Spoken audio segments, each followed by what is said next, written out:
दोस्तों सुनिए मुंशी प्रेमचंद्र की ये कहानी निमंत्रण। पंडित मोटे राम शास्त्री ने अंदर जाकर अपने विशाल उदर पर हाथ फेरते हुए कहा, यह पद पंचम स्वर में गया। अजगर करे न चाकरी, पंछी करे न काम, दास मलूका कह गए सबके दाता राम। सोना ने प्रफुल्लित होकर पूछा, क्यों, मीठी ताज़ी खबर है क्या? शास्त्री जी ने पैतरे बदलकर कहा, मार लिया आज, ऐसा ताक कर मारा कि चारों काने चित्त, सारे घर का न्योता, सारे घर का। वो बढ़ बढ़कर हाथ मारूंगा कि देखने वाले दंग रह जाएंगे। उधर महाराज अभी से अधीर हो रहे हैं। सोना, कहीं पहले की भांति अब की भी धोखा ना हो, पक्का पोढ़ा कर लिया है ना? मोटे राम ने मूछें ऐंठते हुए कहा, ऐसा असगुन मुंह से न निकालो। बड़े जब तब के बाद यह शुभ दिन आया है, जो तैयारियां करनी हो कर लो। सोना, वह तो करूंगी ही, क्या इतना भी नहीं जानती, जन भर घास थोड़े ही खोदती रही हूँ। मोटे राम, अब और कैसे कहूँ, पूरे घर भर का है। इसका अर्थ समझ में ना आया हो तो मुझसे पूछो। विद्वानों की बात समझना सबका काम नहीं, मगर उनकी बात सभी समझ लें तो उनकी विद्वत्ता का महत्व ही क्या रहे। बताओ क्या समझी? मैं इस समय बहुत ही सरल भाषा में बोल रहा हूँ, मगर तुम नहीं समझ सकी। बताओ विद्वत्ता किसे कहते हैं? महत्व ही का अर्थ बताओ। घर भर का निमंत्रण देना क्या दिल लगी है? हाँ, ऐसे अवसर पर विद्वान लोग राजनीति से काम लेते हैं और उसका वही आशय निकालते हैं जो अपने अनुकूल हो। मुरादापुर की रानी साहब 7 ब्राह्मणों को इच्छापूर्ण भोजन कराना चाहती हैं। कौन कौन महाशय मेरे साथ जाएंगे, यह निर्णय करना मेरा काम है। अलगू राम शास्त्री, बेनी राम शास्त्री, छेदी राम शास्त्री, भवानी राम शास्त्री, फेकू राम शास्त्री, मोटे राम शास्त्री आदि। जब इतने आदमी अपने घर ही में हैं, तब बाहर कौन ब्राह्मणों को खोजने जाए? सोना, और 7वां कौन है? मोटे, बुद्धि दौड़ाओ। सोना, एक पत्तल घर लेते आना। मोटे, फिर वही बात कही जिसमें बदनामी हो। छी छी, पत्तल घर लाऊं, उस पत्तल में वो स्वाद कहाँ जो जजमान के घर पर बैठकर भोजन करने में। सुनो, 7वें ब्राह्मण है पंडित सोना राम शास्त्री। सोना, चलो दिल लगी करते हो, भला मैं कैसे जाऊंगी? मोटे, ऐसे ही कठिन अवसरों पर तो विद्या की आवश्यकता पड़ती है। विद्वान आदमी अवसर को अपना सेवक बना लेता है, मूर्ख अपने भाग्य को रोता है। सोना देवी और सोनाराम शास्त्री में क्या अंतर है जानती हो? केवल परिधान का। परिधान का अर्थ समझती हो? परिधान पहनाव को कहते हैं। इसी साड़ी को मेरी तरह बांध लो, मेरी मिर्जई पहन लो, ऊपर से चादर ओढ़ लो, पगड़ी मैं बांध दूंगा, फिर कौन पहचान सकता है? सोना ने हंसकर कहा, मुझे तो लाज आवेगी। मोटे, तुम्हें करना ही क्या है, बातें तो हम करेंगे। सोना ने मन ही मन आने वाले पदार्थों का आनंद लेकर कहा, बड़ा मज़ा आएगा। मोटे, बस अब विलंब ना करो, तैयारी करो, लाभ हो। सहसा सोना देवी को एक बात याद आ गई। बोली, अच्छा इन बिच्छू को क्या करूँगी? मोटे राम ने त्योरी चढ़ाकर कहा, इन्हें उठाकर रख देना, और क्या करोगी? सोना, हाँ जी, क्यों नहीं, उतार कर रख क्यों ना दूंगी। मोटे, तो क्या तुम्हारे बिछुए पहने ही से मैं जी रहा हूँ, जीता हूँ पौष्टिक पदार्थों के सेवन से, तुम्हारे बिछुओं के पुण्य से नहीं जीता। सोना, नहीं भाई, मैं बिछुए ना उतारूंगी। मोटे राम ने सोच कर कहा, अच्छा पहने चलो, कोई हानि नहीं, गोवर्धनधारी या बाधा भी हर लेंगे, बस पाँव में बहुत से कपड़े लपेट लेना। मैं कह दूंगा इन पंडित जी को फील पाँव हो गया है। क्यों, कैसी सूझी? संध्या समय पंडित जी ने 5 पुत्रों को बुलाया और उपदेश देने लगे। पुत्रों, कोई काम करने के पहले खूब सोच समझ लेना चाहिए कि कैसा क्या होगा। मान लो रानी साहिब ने तुम लोगों का पता ठिकाना पूछना आरंभ किया, तो तुम लोग क्या उत्तर दोगे? यह तो महान मूर्खता होगी कि तुम सब मेरा नाम लो। सोचो कितने कलंक और लज्जा की बात होगी कि मुझ जैसा विद्वान केवल भोजन के लिए इतना बड़ा कुचक्र रचे। इसलिए तुम सब थोड़ी देर के लिए भूल जाओ कि मेरे पुत्र हो। कोई मेरा नाम ना बतलाए, संसार में नामों की कमी नहीं, कोई अच्छा सा नाम चुनकर बता देना। पिता का नाम बदल देने से कोई गाली नहीं लगती, यह कोई अपराध नहीं। अलगू, आप ही बता दीजिए। मोटे, अच्छी बात है, बहुत अच्छी बात है। हाँ, इतने महत्व का काम मुझे स्वयं करना चाहिए। अच्छा सुनो, अलगू राम के पिता का नाम है पंडित केशव पांडे, खूब याद कर लो। बेनी राम के पिता का नाम पंडित मंगरू ओझा, खूब याद रखना। छेदी राम के पिता का है पंडित दमड़ी तिवारी, भूलना नहीं। भवानी, तुम गंगू पांडे बतलाना, खूब याद कर लो। अब रहे फेंकू राम, तुम बेटा बतलाना सेतु राम पाठक। हो गए सब? हो गया सबका नामकरण? अच्छा, अब मैं परीक्षा लूँगा, होशियार रहना। बोलो अलगू, तुम्हारे पिता का क्या नाम है? अलगू, पंडित केशव पांडे। बेनीराम, तुम बताओ। दमड़ी तिवारी। छेदी, यह तो मेरे पिता का नाम है। बेनी, मैं तो भूल गया। मोटे, भूल गए? पंडित के पुत्र होकर तुम एक नाम भी नहीं याद रख सकते, बड़े दुख की बात है। मुझे 5 नाम याद है, तुम्हें एक नाम भी याद नहीं। सुनो, तुम्हारे पिता का नाम है पंडित मंगरू ओझा। पंडित जी लड़कों की परीक्षा ले ही रहे थे कि उनके परम मित्र पंडित चिंतामणि ने द्वार पर आवाज दी। पंडित मोटे राम ऐसे घबराए कि सिर पैर की सुधि न रही। लड़कों को भगाना ही चाहते थे कि पंडित चिंतामणि अंदर चले आए। दोनों सज्जनों में बचपन से गाढ़ी मैत्री थी। दोनों बहुधा साथ साथ भोजन करने जाया करते थे। यदि पंडित मोटेराम अव्वल रहते तो पंडित चिंतामणि के द्वितीय पद में कोई बाधक न हो सकता था। पर आज मोटेराम जी अपने मित्र को साथ नहीं ले जाना चाहते थे। उनको साथ ले जाना अपने घर वालों में से किसी एक को छोड़ देना था, और इतना महान आत्मत्याग करने के लिए वे तैयार न थे। चिंतामणि अपने मित्र की घबराहट देखकर समझ गए कि कोई न कोई रहस्य अवश्य है। बहुत दिमाग लड़ाने पर भी सेतुराम पाठक का आशय उनकी समझ में न आया। अपने परम मित्र की इस कुटिलता पर मन में दुखित होकर बोले, अच्छा, आप पाठ पढ़ाइए और परीक्षा लीजिए, मैं जाता हूँ। तुम इतने स्वार्थी हो इसका मुझे गुमान तक न था। आज तुम्हारी मित्रता की परीक्षा हो गई। पंडित चिंतामणि बाहर चले गए। मोटे राम जी के पास उन्हें मनाने के लिए समय न था। फिर परीक्षा लेने लगे। सोना ने कहा, मना लो, रूठे जाते हैं। फिर परीक्षा लेना। मोटे, जब कोई काम पड़ेगा मना लूँगा। निमंत्रण की सूचना पाते ही इनका सारा क्रोध शांत हो जाएगा। हाँ भवानी, तुम्हारे पिता का क्या नाम है, बोलो। गंगू पांडे। मोटे, और तुम्हारे पिता का नाम फेंकू? फेंकू, बता तो दिया, उस पर कहते हैं पढ़ता नहीं। मोटे, हमें भी बता दो। पंडित सेतुराम पाठक तो है। मोटे, बहुत ठीक, हमारा लड़का बड़ा राजा है। आज तुम्हें अपने साथ बिठाएंगे और सबसे अच्छा माल तुम्ही को खिलाएंगे। सोना, हमें भी कोई नाम बता दो। मोटे राम ने रसिकता से मुस्कुरा कर कहा, तुम्हारा नाम है पंडित मोहन स्वरूप शुक्ल। सोना देवी ने लजाकर सिर झुका लिया। सोना देवी तो लड़कों को कपड़े पहनाने चली गई। उधर फेंकू आनंद की उमंग में घर से बाहर निकला। पंडित चिंतामणि रूठ कर तो चले थे, पर कुतूहलवश अभी तक द्वार पर दुबके खड़े थे।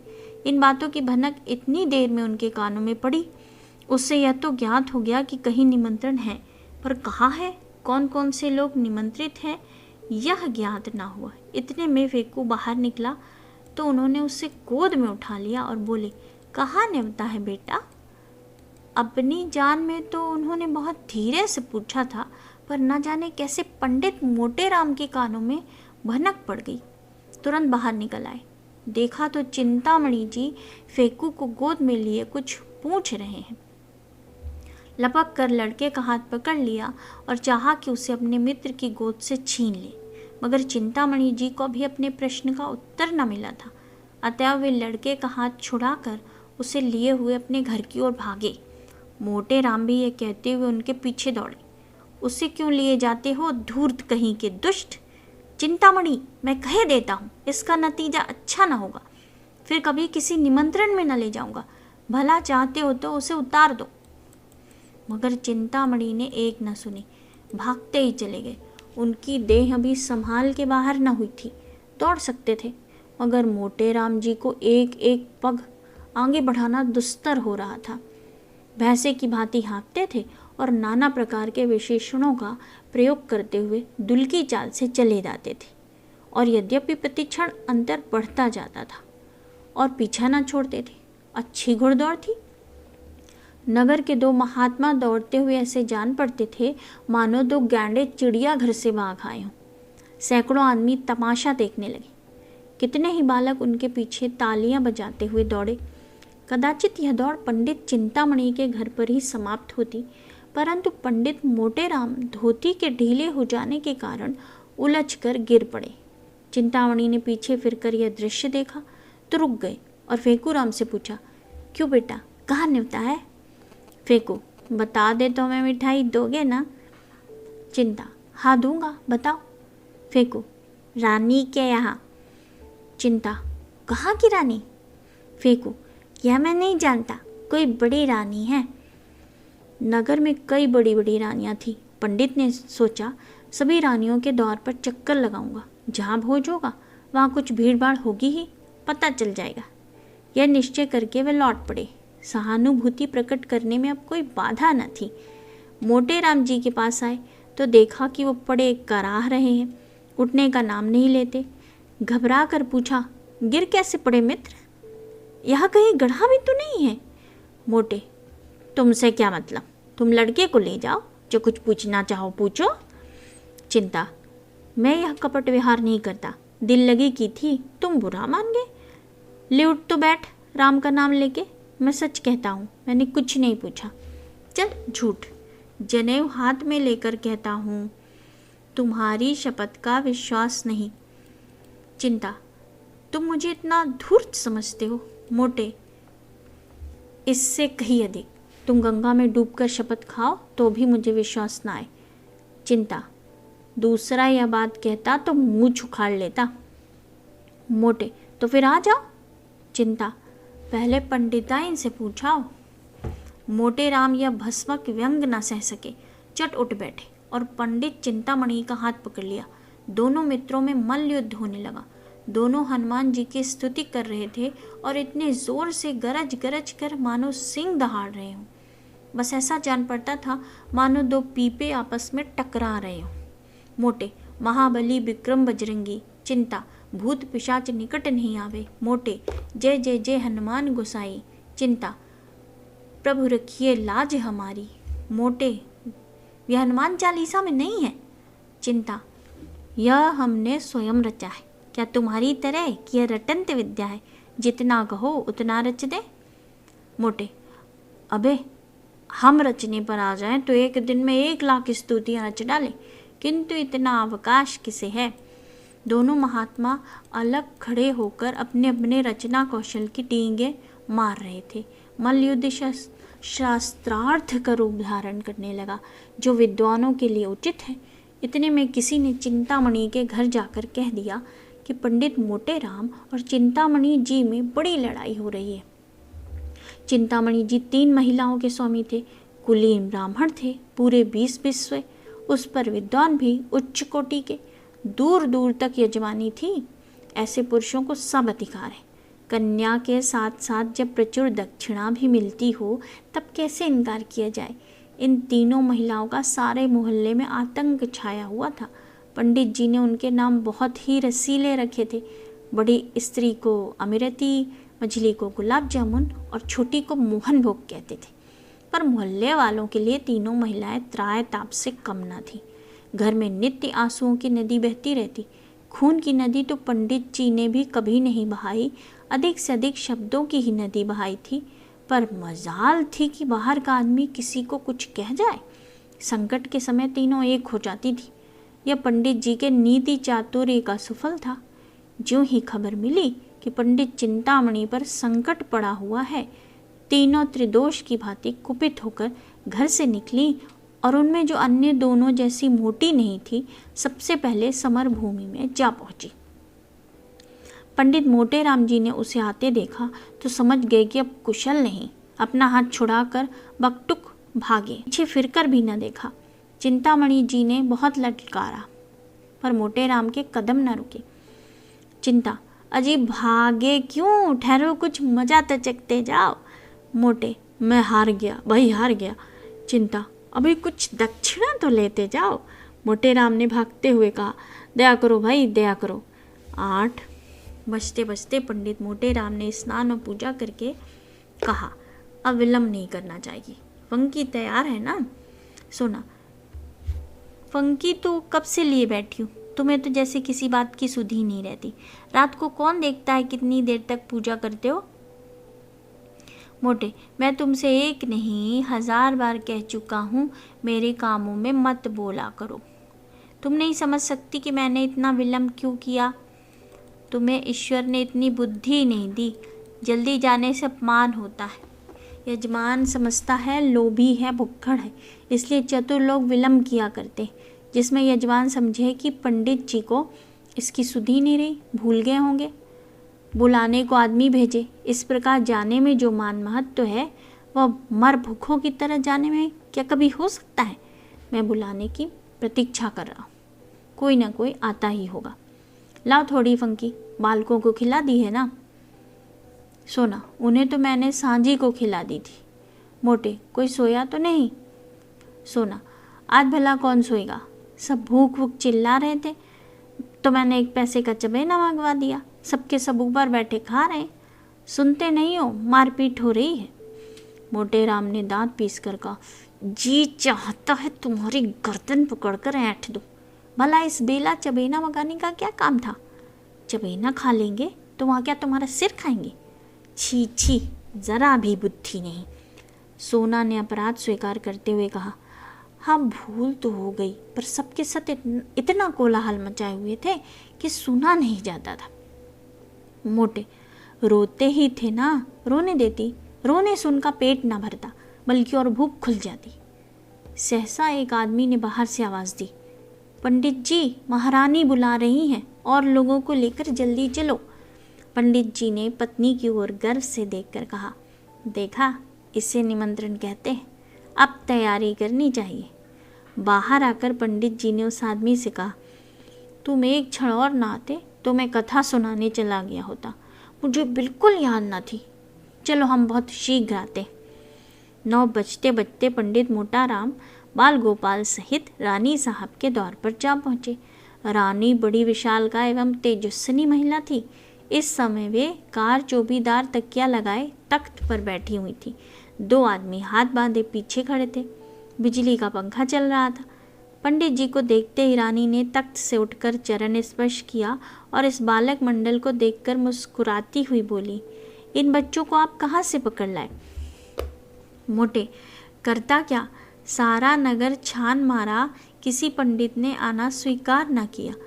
कोई किसी के यहाँ निमंत्रित है, कोई किसी के यहाँ। तब तो मैं बहुत चकराया। अंत में मैंने उनसे कहा, अच्छा आप नहीं चलते तो हरी इच्छा, लेकिन ऐसा कीजिए कि मुझे लज्जित ना होना पड़े। तब जबरदस्ती प्रत्येक के घर से जो पालक मिला उसे पकड़ लाया।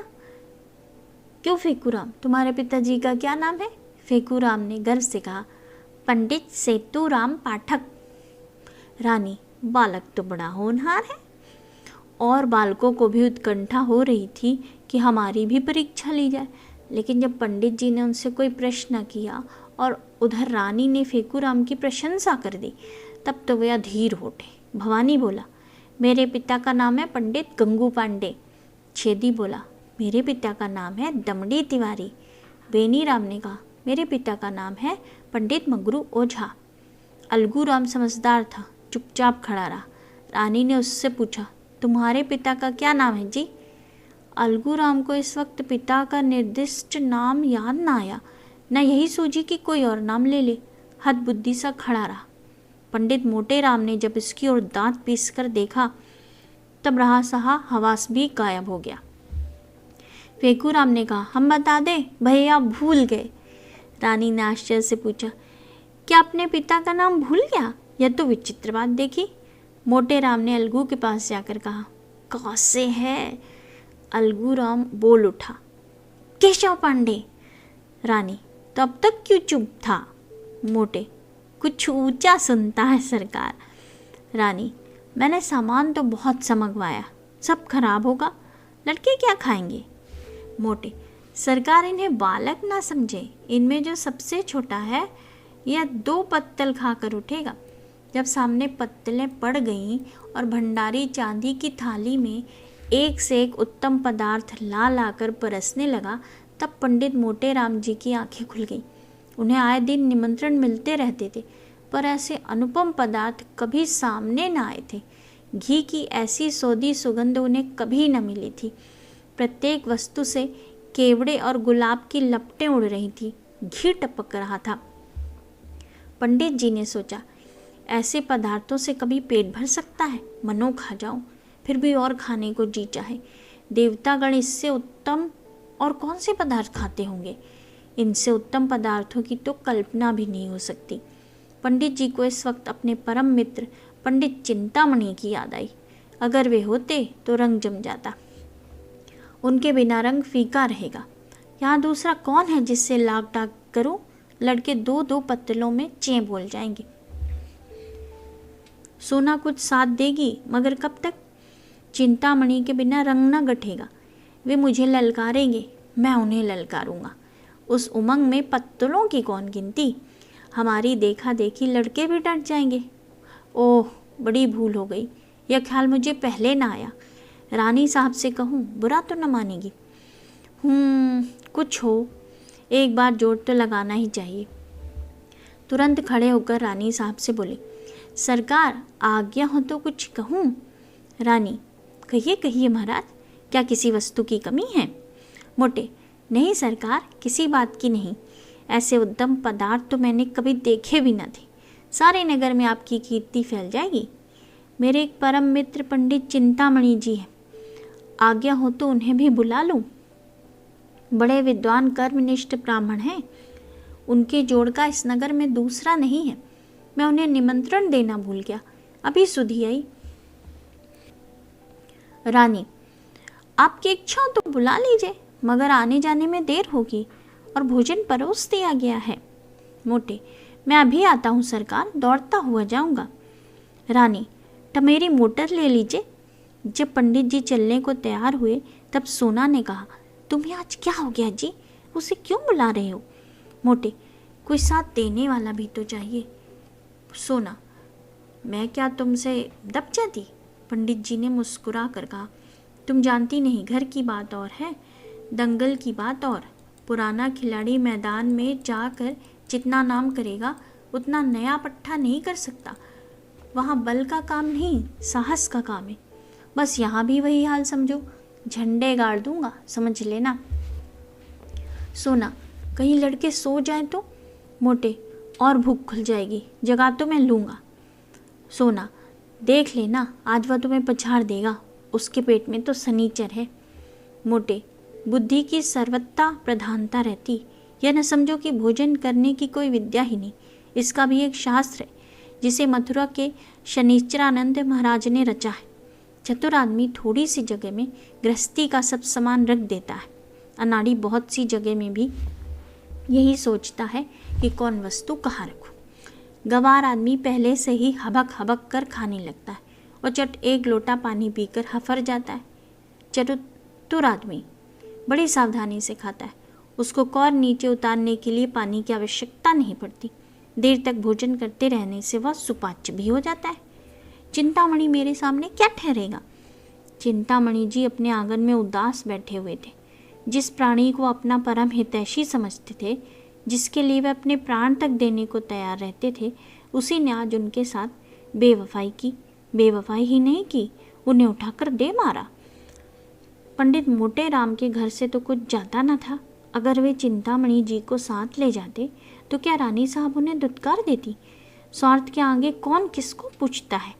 उन अमूल्य पदार्थों की कल्पना करके चिंतामणि के मुंह से लार टपकी पड़ती थी। अब सामने पत्तल आई होगी, अब थालों में अमृतिया लिए भंडारी जी आए होंगे। ओहो, कितनी सुंदर कोमल कुरकुरी रसीली अमृतियाँ होंगी। अब बेसन के लड्डू आए होंगे। ओहो, कितने सुडौल मेवों से भरे हुए घी से तरातर लड्डू होंगे, मुंह में रखते ही घुल जाते होंगे। जीभ भी ना डुलानी पड़ती होगी। आहा, अब मोहन भोग आया होगा। हाय रे दुर्भाग्य, मैं यहाँ पड़ा सड़ रहा हूँ और वहाँ या बाहर। बड़े निर्दयी हो मोटे राम, तुमसे इस निष्ठुरता की आशा न थी। अमृति देवी बोली, तुम इतना दिल छोटा क्यों करते हो? पितृपक्ष तो आ ही रहा है, ऐसे ऐसे न जाने कितने आएंगे। चिंतामणि आज किसी अभागे का मुंह देखकर उठा था। लाओ तो पत्रा, देखूं कैसा मुहूर्त है। अब नहीं रहा जाता, सारा नगर छान डालूंगा, कहीं तो पता चलेगा। नासिका तो दाई चल ही रही। एकाएक मोटर की आवाज़ आई। उसके प्रकाश से पंडित जी का सारा घर जगमगा उठा। वे खिड़की से झांकने लगे तो मोटे राम को मोटर से उतरते देखा। एक लंबी सांस लेकर चारपाई पर गिर पड़े। मन में कहा कि दुष्ट, भोजन करके अब यहाँ मुझसे बखान करने आया। अमृति देवी ने पूछा, कौन है दहीजार, इतनी रात को जगावत है? मोटे, हम हैं हम, गाली न दो। अमृति, अरे दुह मुझों से, तय कौन है? कहते हैं हम हैं हम, को जाने तय कौन है? मोटे, अरे हमारी बोली नहीं पहचानती हो? खूब पहचान लो, हम हैं तुम्हारे देवर।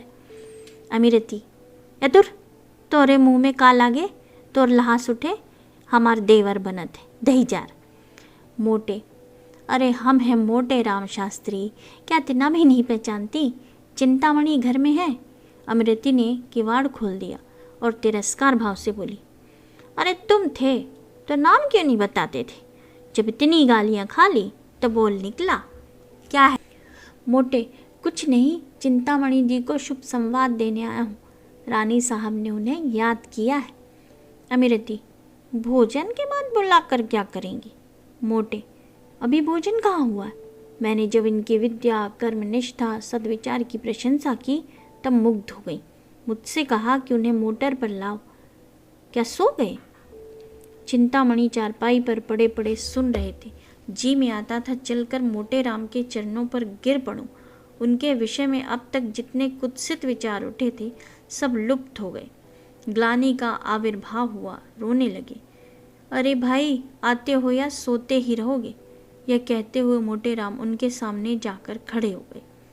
चिंता, तब क्यों न ले गए थे? जब इतनी दुर्दशा कर लिए तब आए, अभी तक पीठ में दर्द हो रहा है।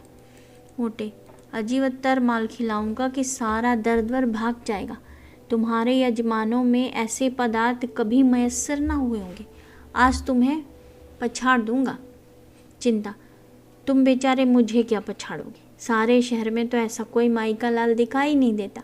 हमें सनीचर का हिस्ट है। मोटे, अजी यहाँ बरसों तपस्या की है, भंडारे का भंडारा साफ कर दें और इच्छा ज्यों की त्यों बनी रहे। बस यही समझ लो कि भोजन करके हम खड़े नहीं रह सकते। चलना तो दूसरी बात है, गाड़ी पर लद कर आते।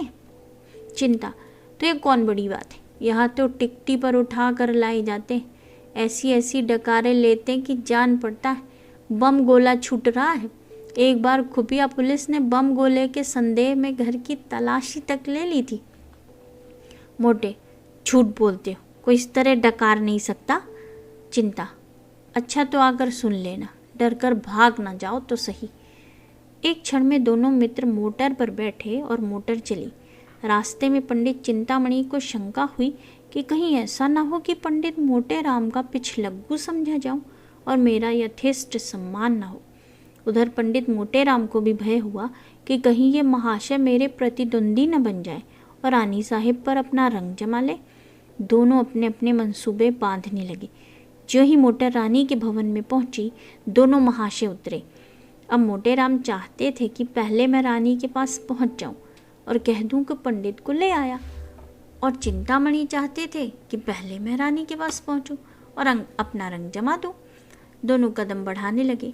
चिंतामणि हल्के होने के कारण जरा आगे बढ़ गए तो पंडित मोटे राम दौड़ने लगे। चिंतामणि भी दौड़े। घुड़सौड़ सी होने लगी। मालूम होता था कि दो गैंडे भागे जा रहे। अंत में मोटे राम ने हाँफते हुए कहा, राजसभा में दौड़ते हुए जाना उचित नहीं। चिंता, तो तुम धीरे धीरे आओ ना, दौड़ने को कौन कहता है? मोटे, जरा रुक जाओ, मेरे पैर में कांटा गड़ गया है। चिंता, तो निकाल लो, तब तक मैं चलता हूँ। मोटे, मैं ना कहता था तो रानी तुम्हें पूछती भी नहीं। मोटे राम ने बहुत बहाने किए पर चिंतामणि ने एक ना सुनी। भवन में पहुंचे। रानी साहब बैठी कुछ लिख रही थी और रह रहकर दौर की ओर ताक लेती थी। सहसा पंडित चिंतामणि उनके सामने आ खड़े हुए। चिंता, सरकार को आशीर्वाद देता हूँ। सरकार ने इस दास चिंतामणि को निमंत्रित करके कितना अनुग्रसित किया है, उसका बखान शेषनाग अपनी सहस्त्र जिह्वा द्वारा भी नहीं कर सकते। रानी, तुम्हारा ही नाम चिंतामणि, वे कहाँ रह गए? पंडित मोटेराम शास्त्री। चिंता, पीछे आ रहा है सरकार, मेरे बराबर आ सकता है भला, मेरा तो शिष्य है। रानी, अच्छा तो आपके शिष्य हैं। चिंता, मैं अपने मुंह से अपनी बड़ाई नहीं करना चाहता सरकार, विद्वानों को नम्र होना चाहिए, पर जो यथार्थ है वह तो संसार जानता है। सरकार, मैं किसी से वाद विवाद नहीं करता, यह मेरा अनुशीलन है। मेरे शिष्य भी बहुधा मेरे गुरु बन जाते, पर मैं किसी से कुछ नहीं कहता, जो सत्य है वह सभी जानते हैं। इतने में पंडित मोटेराम भी गिरते पड़ते हाँफते हुए आ पहुँचे और यह देखकर कि चिंतामणि भद्रता और सभ्यता की मूर्ति बने खड़े हैं, वे देवोपम शांति के साथ खड़े हो गए। रानी, पंडित चिंतामणि बड़े साधु प्रकृति एवं विद्वान हैं, आप उनके शिष्य हैं, फिर भी वे आपको अपना शिष्य नहीं कहते। मोटे, सरकार मैं इनका दासुनुदास हूँ। चिंता, जगतारणी मैं इनका चरण रज हूँ। मोटे, रिपुदल संघारणी मैं इनके द्वार का कुकुर हूँ। रानी, आप दोनों सज्जन पूछे, एक से एक बढ़े हुए, चलिए भोजन कीजिए। सोना रानी बैठी पंडित मोटेराम की राह ताक रही थी। पति की स्मित्र भक्ति पर उन्हें बड़ा क्रोध आ रहा था। बड़े लड़कों के विषय में तो कोई चिंता न थी, लेकिन छोटे बच्चों के सो जाने का भय था। उन्हें किस्से कहानियाँ सुना सुनाकर बहला रही थीं कि भंडारी ने आकर कहा, महाराज चलो। दोनों पंडित जी आसन पर बैठ गए। फिर क्या था, बच्चे कूद कूद कर भोजनशाला में जा पहुँचे। देखा तो दोनों पंडित दो वीरों की भांति आमने सामने डटे बैठे। दोनों अपना अपना पुरुषार्थ दिखाने के लिए अधीर हो रहे थे। चिंता, भंडारी जी तुम परोसने में बड़ा विलंब करते हो, क्या भीतर जाकर सोने लगते हो? भंडारी, चुपाई मारे बैठे रहो, जौन कुछ होई सब आ जाई, घबराए का नहीं हो, तुम्हार सिवाय और कोई जिवैया नहीं बैठा है। मोटे, भैया भोजन करने के पहले कुछ देर सुगंध का स्वाद तो ले लो। चिंता, अजी सुगंध गया चूल्हे में, सुगंध देवता लोग लेते हैं, अपने लोग तो भोजन करते हैं। मोटे, अच्छा बताओ पहले किस चीज़ पर हाथ फेरोगे? चिंता, मैं जाता हूँ भीतर से सब चीज़ें एक साथ लिए आता हूँ। मोटे, धीरज धरो भैया, सब पदार्थों को आ जाने दो, ठाकुर जी का भोग भी तो लग जाए। चिंता, तो बैठे क्यों हो, तब तक भोग ही लगाओ, एक बाधा तो मिटे। भोग की तैयारी हुई, बाल वृंद सजग हो गया। किसी ने घंटा लिया, किसी ने घड़ियाल, किसी ने शंख, किसी ने करताल और चिंतामणि ने आरती उठा ली। मोटेराम मन में ऐंठ कर रह गए। रानी के समीप जाने का यह अवसर उनके हाथ से निकल गया। आरती समाप्त हो गई थी, भोजन शुरू होने को ही था कि एक कुत्ता न जाने किधर से आ निकला। पंडित चिंतामणि के हाथ से लड्डू थाल में गिर पड़ा। पंडित मोटेराम अचकचा कर रह गए। सर्वनाश! चिंतामणि ने मोटेराम से इशारे में कहा, अब क्या कहते हो मित्र, कोई उपाय निकालो, यहाँ तो कमर टूट गई। मोटेराम ने लंबी सांस खींचकर कहा, अब क्या हो सकता है, यह ससुर किधर से आया? रानी पास ही खड़ी थी। उन्होंने कहा, अरे कुत्ता किधर से आ गया, यह रोज बंधा रहता था, आज कैसे छूट गया? अब तो रसोई भ्रष्ट हो गई। चिंता, सरकार आचार्यों ने इस विषय में। मोटे, कोई हर्ज नहीं सरकार, कोई हर्ज नहीं। सोना, भाग्य फूट गया, जोहत जोहत आधी रात बीत गई, तभी विपदा फाट पड़ी। चिंता, सरकार स्वान के मुख में अमृत। मोटे, तो अब आज्ञा हो तो चले। रानी, हाँ और क्या, मुझे बड़ा दुख है कि इस कुत्ते ने आज इतना बड़ा अनर्थ कर डाला। तुम बड़े गुस्ताख हो गए टॉमी। भंडारी, ये पत्थर उठाकर मेहतर को दे दो। चिंता, छाती फटी जाती है। सोना को बालकों पर दया आई। बेचारे इतनी देर देवोपम धैर्य के साथ बैठे थे, बस चलता तो कुत्ते का गला घोंट देती।